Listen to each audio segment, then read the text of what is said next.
Pois é, a gente vai para nossa entrevista hoje. Mais uma vez a gente lembra que estamos essa semana toda trazendo mulheres protagonistas, mulheres que inspiram outras mulheres. Hoje nós vamos conversar com a medalhista olímpica no para-taekwondo, Silvana Fernandes. Bom dia, seja bem-vinda e parabéns pela sua trajetória, Silvana. Muito obrigada, bom dia, Cacá, bom dia, Cláudia, a todos os ouvintes aqui. Para mim é sempre um prazer estar transmitindo um pouquinho, da minha carreira e sempre trazendo muitas notícias boas para vocês. Como é que o esporte despertou na tua vida? Como é que você se conectou com o esporte, Silvana?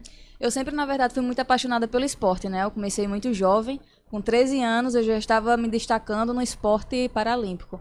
E aí, em 2014, participei da minha primeira competição em São Paulo, no Brasileiro Paraescolar, e foi lá que eu decidi ser atleta profissional, onde eu vi todos os atletas se superando. Se vocês tiverem a oportunidade, de assistir um dia uma competição paralímpica, vocês vão ver a grandiosidade do que é uma competição paralímpica. Você vê várias pessoas com deficiências diferentes, estando ali, se superando, mostrando que é possível vencer também através do esporte.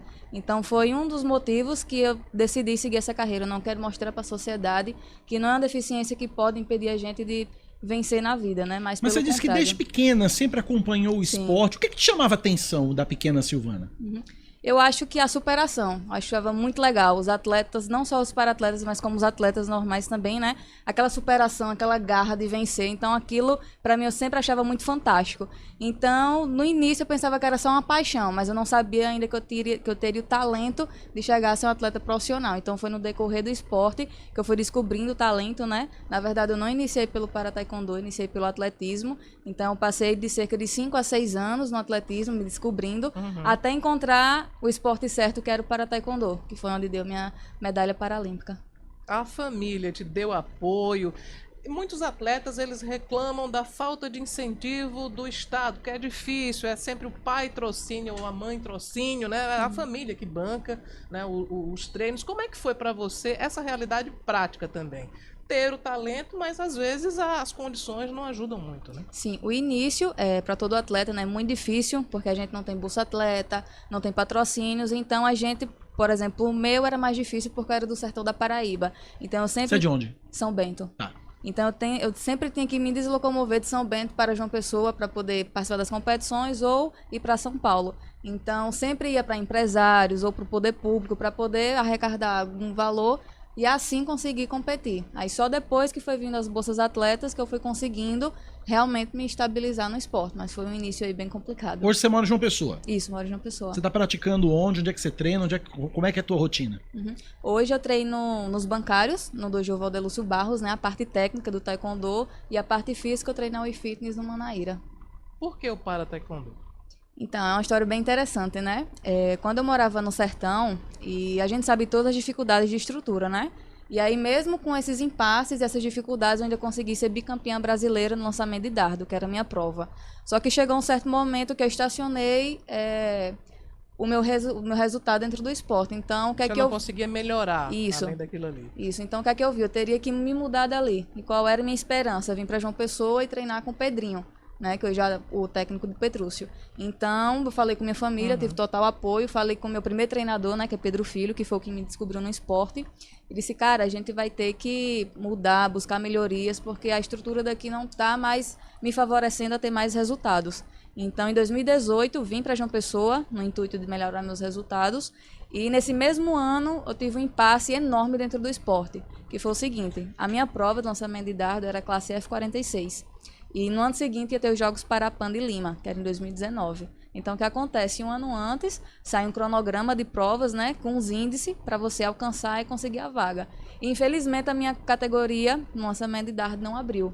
Então, provavelmente, se eu não fosse para os Jogos Parapan, consequentemente, eu não conseguiria a vaga para os Jogos Paralímpicos de Tóquio. Então, sempre quando eu entrei no esporte paralímpico, minha meta era entrar na seleção brasileira e representar o meu país no Brasil afora. Então, foi um impasse muito grande, né, de muita desmotivação. Foi até um momento que eu pensei em desistir do esporte, algo que me deixou muito triste, né, porque era a minha paixão. Então, foi nesse momento de impasse que eu conheci o para-taekwondo. Eu estava numa competição de atletismo em Aracaju e um olheiro do CPB estava lá, que era o do Comitê Paralímpico Brasileiro. Então, ele me viu passando, chamou para conversar e disse, ó, você tem um porte físico para ser lutador para taekwondo, você conhece a modalidade? Aí eu não. Esse então investe porque é uma modalidade que está crescendo muito no Brasil e muito no mundo afora. E vai ter sua estreia nos Jogos Parapan e sua estreia em Tóquio. Tóquio só falta 2 anos, mas dá para você correr atrás do tempo e ver se você consegue a vaga. Então eu voltei aqui para João Pessoa, né, com essa ideia do para taekwondo, mas por eu não conhecer muito da arte marcial, eu deixei essa ideia mais no pensamento, né? E aí, na segunda competição, que eu sempre gosto de dizer, acho que a oportunidade, quando você não vai naquele momento, ela vem de volta, né, para você realmente seguir aquele caminho.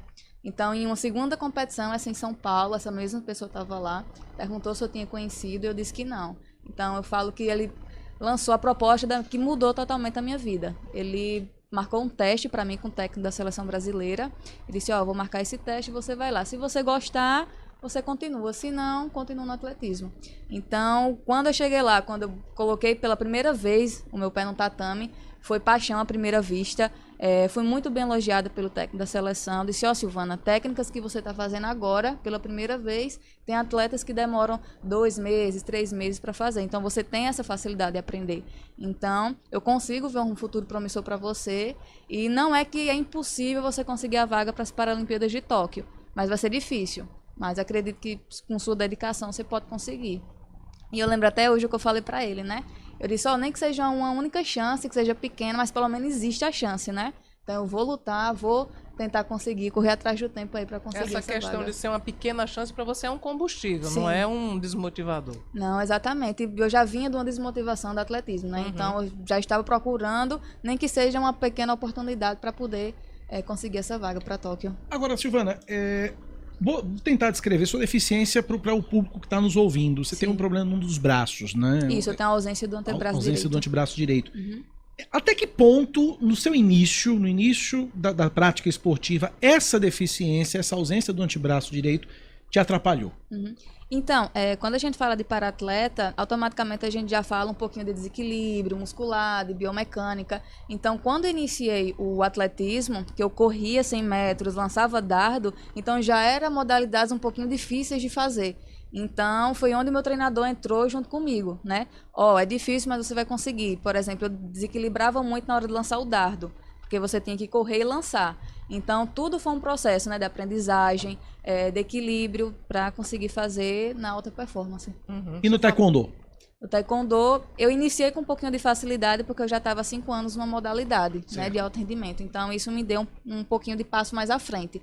Mas, se você vê o esporte do atletismo, todas as modalidades de atletismo são movimentos para frente. Você corre para frente, você lança para frente. E já o para taekwondo é uma luta. Então, tudo que você faz é giratório. Se você for dar um giro, se você for dar um chute, você vai ter que girar. Então, foi nessa questão de giros que eu desequilibrava. Então, foi onde a fisioterapia, inclusive preventiva, me ajudou a equilibrar mais na hora do chute, principalmente nos chutes que daquele giro de 360. Então, a fisioterapia preventiva chegou para me dar mais esse equilíbrio. Cláudia. Você falava sobre Tóquio. Você conseguiu se classificar para Tóquio? Isso. E como é que foi o desempenho lá? Foi bronze. Eu sempre falo que foi um bronze com gostinho de ouro, né? 2 meses antes das Paralimpíadas de Tóquio, porque na verdade foi difícil, né? A gente passou por um ano pandêmico, então a gente... Adiou em 1 ano, né? Adiou 1 ano e, a gente treinou da forma que deu, né? Pronto, aí eu queria chegar nisso. Ano pandêmico, todo mundo preso em casa, como é que treina? Pois graças a Deus, né? Eu sempre dou graças a Deus por isso e gratidão por eu ter um técnico que realmente senti que estava comigo até nessas situações difíceis, né? O esquema que a gente lançou durante a pandemia. Durante a semana, eu vou fazer treinamento em casa por videochamada, e no final de semana eu saía da minha casa e ia para dele, lembrando que todas as 2 famílias estavam em total isolamento, né? Então não tinha perigo de pegar o Covid. Então, no final de semana, eu treinava a parte mais na casa dele. Então, em casa, você treinava o quê? Na sala da casa? Afastado? Na garagem. Na garagem. Na garagem. E a vantagem que eu tinha de treinar na casa dele é porque a garagem dele era espaçosa e ele conseguiu montar um tatame. Que arretado. Isso. E aí, a gente começou a conversar e disse, o que é que você acha da gente passar 40 dias aqui, direto? Que é melhor do que fazer esse translado, até por questão de segurança também. Então, a gente decidiu passar 40 dias isolados na casa dele, justamente para a gente manter o treinamento, não forte, né, para não baixar a imunidade, mas um treinamento mais tático e mais voltado à especificidade da modalidade. Agora, Silvana, vem aí Paris. Como é que tá a preparação? Ah, tá forte. A esperança do ouro, né, aumenta a cada dia. Como eu disse a vocês, foi um bronze com gosto de ouro em Tóquio, né? Então hoje a gente sabe que está mais capacitado ainda para pegar esse ouro. Não é à toa que dos 4 Grand Prix que eu lutei ano passado, nos 3 eu fui ouro. Então, Paris não há segredo, são as mesmas atletas. Então a gente só tem que ter cuidado para a questão de estratégia para entrar lá, né? Porque luta a gente inicia 0-0, né? Então quem tiver melhor mentalmente, quem tiver na melhor estratégia ganha. Mas a gente está bastante focado para chegar lá e trazer, se Deus quiser, esse ouro. Tua rotina de treino como é? Porque esporte é disciplina, né? Sim. Quantas horas por dia, quantos dias por semana, que tipo de, vamos dizer assim, de privação você tem que passar para manter o foco no resultado no treino? Sim. Segura. Você vai responder já já, depois do intervalo. A gente está conversando com a Silvana Fernandes, ela é medalhista paralímpica no Taekwondo, nessa série aqui de entrevistas com mulheres que se destacam aqui na Paraíba, em homenagem ao Dia Internacional da Mulher, que é amanhã. Segue com a nossa entrevista aqui na Band News FM, a gente está recebendo uma medalhista paralímpica no Taekwondo, a Silvana Fernandes, dentro dessa série de entrevistas em homenagem ao Dia Internacional da Mulher, destacando mulheres, as mulheres de destaque nas mais importantes áreas, nas principais áreas. Cláudia deixou uma pergunta para a Silvana no bloco passado. Sobre a preparação para esses resultados, ela que atualmente você é a número 1 do ranking? Isso. Então, número 1 do ranking não é porque ela fica em casa dormindo ou assistindo Não, TV, não é. nem mexendo no Instagram, né? Como é a preparação, a disciplina, a tua rotina, como é que é? E o que é que você tem que abrir mão para manter o foco nesses resultados? Isso. A gente treina de segunda a sábado, né? Cerca aí de 3 a 4 horas por dia. Então, treino técnico eu treino 6 vezes ao dia, né, que é de segunda a sábado. Treino físico são 3 vezes por semana, fora a preparação de fisioterapia, né, que vem a parte de prevenção de lesões, que também é muito importante, que são 2 vezes na semana. E também uma parte bastante importante, que é a psicologia esportiva, né, que faz 1 vez por semana, que eu sempre gosto de falar, né, em uma Paralimpíada, o diferencial não vai ser só a performance, né, mas principalmente a mente. E a gente já tem exemplos aqui no futebol, por exemplo, de que grandes atletas amarelaram na hora, né? Então você tem uma preocupação também com essa questão da saúde, do bem-estar mental, né? Sim, com certeza. E o taekwondo ele é um esporte de detalhes, né? Então, quanto mais chegar lá focado e centrado no que é para fazer, melhor aí para ter uma melhor performance. Em termos de... A gente falou sobre pessoa com deficiência, já vários aspectos, mas por ser mulher, você já foi discriminada nessa sua vivência no esporte? Até hoje, graças a Deus, ainda não. Mas o que é que a gente tem como desafio como atleta mulher no para-taekwondo e nos outros esportes, né? Hoje o para-taekwondo ele vive 2 vertentes. Para vocês terem noção, hoje o taekwondo olímpico e o para-taekwondo, as 2 premiações de melhores atletas do ano passado, eu ganhei do paralímpico e uma mulher ganhou do olímpico. Então, se vocês verem a nível internacional, as mulheres estão bem representadas aqui no Brasil. Só que quando você vem para campeonatos menores, como brasileiros, regionais, a gente tem esse déficit e a falta de mais mulheres na modalidade. Então, já deixa até um apelo, né, para as mulheres conhecer mais as artes marciais, conhecer mais o taekwondo, porque quando a gente chega no brasileiro e para taekwondo, por exemplo, você vê mais o masculino aumentando que o feminino. Então, hoje a nossa seleção é formada por 7 mulheres e 2 homens. Só que a gente chegou numa fase que o feminino estacionou. Então, a gente tem essas 7 mulheres na seleção, porém a gente não vê uma perspectiva de novatas na seleção. Então, a gente vê mais homens ingressando e menos mulheres. Então, que deveria ser o contrário, né? O que está bom tem que ser melhor ainda. Então, acho que é um grande déficit que a gente tem, e principalmente no meu treinamento. Por exemplo, hoje, no meu treino, eu sou a única mulher na parte do treinamento. Então, eu treino com 5, 6 homens. Na nossa equipe tem outra mulher, só que ela treina em horário diferente. Então, a gente já vê uma dificuldade aí. Querendo ou não, homem tem mais força, homem é mais rápido. Então, querendo ou não, automaticamente me torna também um atleta mais forte. Mas, às vezes, tem a necessidade de você fazer uma luta com uma mulher, porque, querendo ou não, o seu específico é lutar com outra mulher. Minha pergunta é bem básica. A preparação de um para-atleta é diferente e em que aspectos de um atleta que não é paralímpico? Na verdade, a gente tem que treinar mais, né? Eu sempre gosto de falar isso, porque você me perguntou sobre a dificuldade que eu tive para entrar no para-taekwondo, né? Que era a questão do desequilíbrio. Então, não é algo que você melhora e não trabalha mais, é o que a gente tem que trabalhar progressivamente. Então, quando eu falo em fisioterapia preventiva, a gente trabalha esses aspectos. A gente está sempre treinando a questão do desequilíbrio, para quando for numa luta, por causa do desequilíbrio, não perder ponto. Então, além da parte técnica e física, que é muito forte que a gente faz, a gente também foca muito na parte da fisioterapia preventiva, justamente por causa desse desequilíbrio. Em termos de oferta de patrocínio, de incentivos, os homens têm mais vantagem do que as mulheres ou está todo mundo nivelado? Hoje eu posso dizer que está mais equilibrado do que antigamente, né? Eu consigo enxergar uma evolução disso, até porque, até parabenizar o Comitê Paralímpico Brasileiro, né? Que eles têm um programa de patrocínio, juntamente com a Loterias Caixa, que é um incentivo que eles dão aos atletas de alto rendimento. Então, eles não mesclam mais homens do que mulheres, mesclam...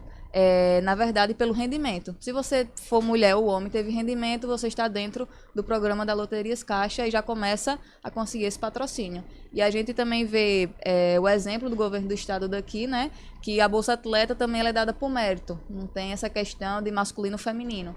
Então, for mulher ou for homem, ter mérito, vai conseguir a Bolsa Atleta também. Então, essa questão do patrocínio eu vejo que está mais equilibrada. Silvana, qual o recado que você daria para... Eu estou fazendo essa pergunta para todas as entrevistadas que passam por aqui, porque eu acho que é um momento de se estimular outras mulheres que estejam querendo começar no esporte ou querendo começar em uma outra atividade e que se sentem motivadas pelo exemplo de sucesso de uma mulher como você. Para aquela garotinha ou para adolescente que está pensando em ser para-atleta ou ser atleta ou que está pensando no rumo para a vida dela, qual o recado que você daria? Sim, o recado, e na verdade a gente tem até um atleta mirim, né, dentro do Para Taekwondo, e hoje ela se espelha em mim. E na escola... Como é para você isso? Então, para mim é muito emocionante, né? Então, você vê que você chegou num patamar que você começa a inspirar outras mulheres. Então, isso para mim, eu acho que é como se eu vencesse a vida, né? Pô, ser exemplo para outra pessoa, isso é muito gratificante, sabe? Então, o conselho que eu dou é o quê? Eu acho que um dos maiores motivos que as mulheres não entram no esporte ou não entram nas artes marciais é o medo de sofrer preconceito por ser mulher e estar no esporte. E pelo contrário, não deve ter vergonha. Tem que mostrar o seu desempenho mesmo, mostrar que às vezes pode ser até melhor do que o homem dentro do esporte. Já teve vários casos que disseram, pô, Silvana luta melhor do que um cara, dependendo da categoria de peso. Então, isso também é gratificante de ouvir, né? É a força feminina. Então, eu quero transmitir essa força para as mulheres e que as mulheres vejam o exemplo da minha força e também queiram seguir. Não só no esporte, mas em outras áreas também. Por exemplo, a gente teve o exemplo dessa mulher agora que eu esqueci o nome. De Taciana Medeiros, que é a primeira mulher a presidir o Banco do Brasil em 214 anos. Isso, então tem mulheres também em cargos importantes, em órgãos públicos também. Então isso é muito gratificante e mostrar mais ainda o poder feminino. Conversamos com Silvana Fernandes, atleta paralímpica, medalhista no Para Taekwondo. Desejar sorte, número sucesso. 1 do mundo você. apenas. Número 1 do mundo apenas. Desejar sorte, sucesso. Estamos aqui na torcida que vem o ouro em Paris ano que vem. Muito obrigado, que depender de mim, se Deus quiser vai ser ouro sim. Vai vir, tenho certeza disso. Estamos na Amém. torcida. Obrigado, viu? Obrigada.